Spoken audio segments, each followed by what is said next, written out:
No story intro today because this video is a double creature feature. So welcome to a new video and another installment in my world building series about this place, as you can see on this map. This video is about creatures, last video was about elf lore, and I don't know what the next video will be about as usual. Before we get into it, I want to thank everyone who watched the Elder Fae lore video. I realized after posting it that I left some things out, so we are not completely done with the elves yet. We still have a lot of history lore to get through, so I will try to remember and put those bits I forgot into future videos. I'm going to be honest with you. This is a double feature simply because I don't have enough to say about either of these creatures for it to be a normal length video. But I did want to draw them for YouTube, so here we are. Now let's get to it. Today I have for you two creatures that stalk the hillsides and forests of the Northern Realms, so let's start with the trolls. I decided to include two types of trolls, first being the forest troll and second being the cave troll. The biggest differences between those two are their coloring, size and, well, their habitats.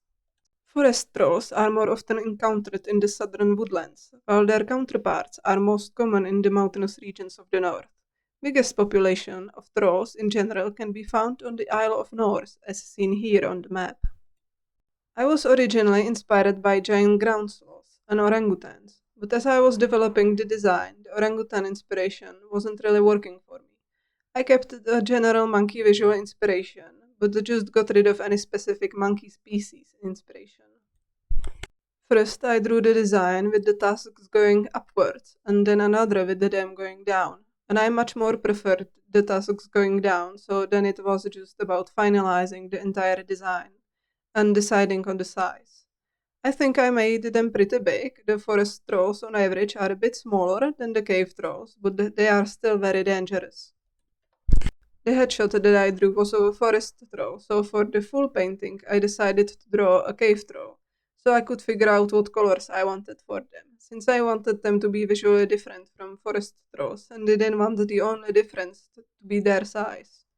I am pretty sure everyone who knows something about fantasy has a concept of trolls. But I know not everyone knows about the next creature I designed, because it's not really as often seen in fantasy media. And that's actually part of the reason why I decided I wanted to include it. Despite being much smaller than a troll, encountering a tetzelworm can still be just as dangerous. The tetzelworm needs more love, so let's design ourselves a cat-snake thing. This is probably the smallest creature I have designed so far for this project, as you can see here. I am always tempted to make my creatures big, but I do keep reminding myself that we need to have some range. Sometimes even smaller things can kill you.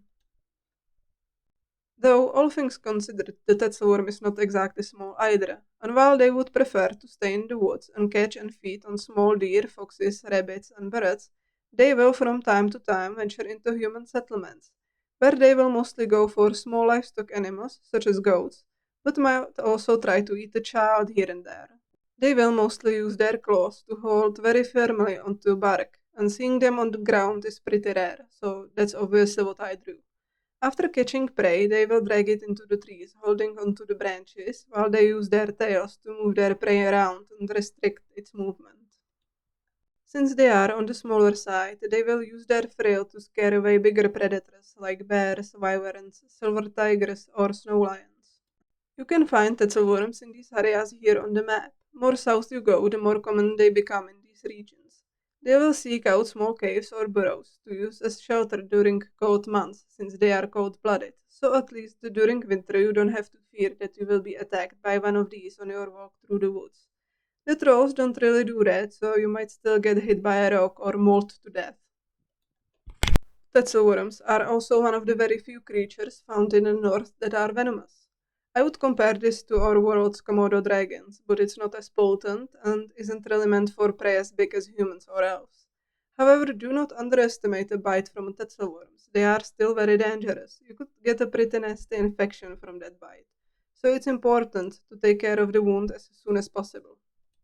Well, this was a pretty short video, despite having two creatures in it, but I still hope you had fun watching it. Let me know in the comments if you would rather encounter a troll or a tetzelworm in the woods, and I will see you in the next video.